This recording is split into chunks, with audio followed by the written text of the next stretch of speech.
माओवादी हड़ताल का ऐलान, 15 अक्टूबर को 5 राज्यों में बंद। सुरक्षा अभियान, फर्जी मुठभेड़ों के आरोप और सरकार की कड़ी प्रतिक्रिया।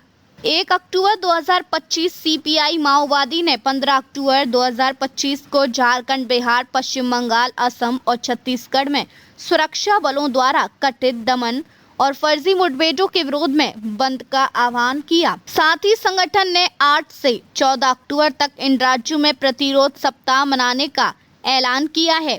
इस घोषणा में समूह ने केंद्र सरकार पर बातचीत करने से इनकार करने और सुरक्षा बलों के बढ़ते अभियानों की निंदा की है। क्या कहा माओवादी ने? मूल बयान विस्तारित। संगठन द्वारा हस्ताक्षरित प्रेस विज्ञप्ति में दिए गए पाठ और तर्कों को बरकरार रखते हुए यूजर द्वारा दिए गए शब्दों के साथ माओवादियों का कहना है कि 15 सितंबर 2025 को पार्टी के 3 वरिष्ठ नेता, केंद्रीय समिति सदस्य सहदेव सोरेन, बिहार झारखंड विशेष क्षेत्र समिति के सदस्य रघुनाथ हेम्ब्रम और क्षेत्रीय समिति के सदस्य राम खेलावन गंजू एक फर्जी मुठभेड़ में मारे गए। प्रेस विज्ञप्ति में यह आरोप भी लगाया है कि इस तरह के मामले में कई कार्यकर्ताओं और आदिवासियों को निशाना बनाया गया और गैरकानूनी तरीके से आंदोलन को कमजोर करने का प्रयास हो रहा है। संगठन ने यह भी मांग रखी कि सभी गिरफ्तार किए गए सदस्यों को बिना किसी देरी के न्यायालय के समक्ष पेश किया जाए और अधिकारियों से फर्जी मुठभेड़ों से परहेज करने का आग्रह किया गया। प्रेस विज्ञप्ति में निकाले गए संदेश कि उनकी मांगों की अनदेखी होने पर गंभीर परिणाम होंगे। हालांकि उन्होंने यह स्पष्ट किया कि दूध की आपूर्ति, प्रेस वाहन और मरीजों को ले जाने वाली एम्बुलेंस जैसी आवश्यक सेवाएं 15 अक्टूबर के बंद से छूट पाएंगी। केंद्र और गृह मंत्री की प्रतिक्रिया, बातचीत से इनकार और नक्सली सफाई का लक्ष्य।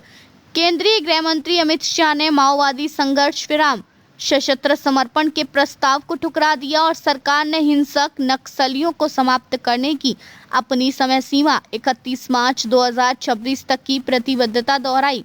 शाह ने उग्रवादियों से आत्मसमर्पण का आग्रह किया और कहा कि हथियार डालने वालों का स्वागत होगा। साथ ही यह भी कहा गया कि सुरक्षा बलों का आक्रामक अभियान जारी रहेगा। केंद्र के इस रुख को प्रमुख समाचार संस्थानों ने रिपोर्ट किया है। राज्य सरकारों और सुरक्षा एजेंसियों की तरफ से भी कड़े संदेश मिले हैं। झारखंड के डीजीपी अनुराग गुप्ता ने बंद के आह्वान को दहशत फैलाने का प्रयास बताया और कहा कि राज्य पुलिस किसी भी चुनौती का सामना करने के लिए पूरी तरह तैयार है। इसके साथ ही केंद्रीय और राज्य स्तर पर सुरक्षा तैनाती और हाई अलर्ट जारी किए गए हैं।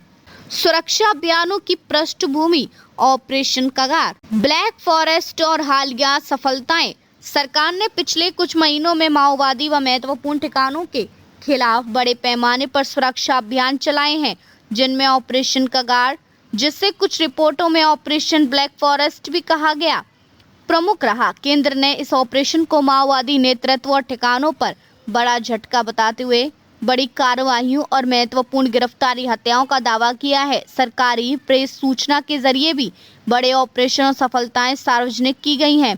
सुरक्षा एजेंसियों और वॉल्यूमिनस रिपोर्टिंग के मुताबिक इन अभियानों ने माओवादी संरचना को झटका पहुंचाया है, पर आंचलिक स्तर पर इससे अलगाव और गुस्सा भी बढ़ा है।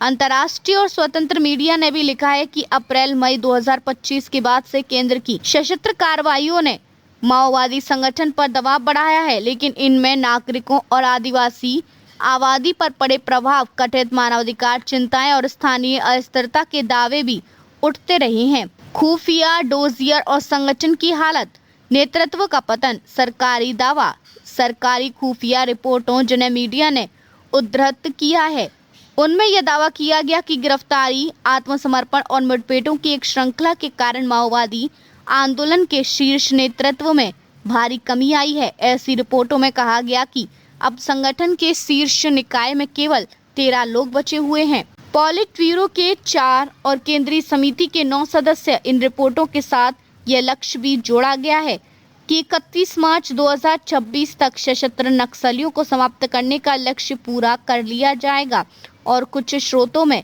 यह दावा है कि यह लक्ष्य इस वर्ष के अंत तक भी संभावित है।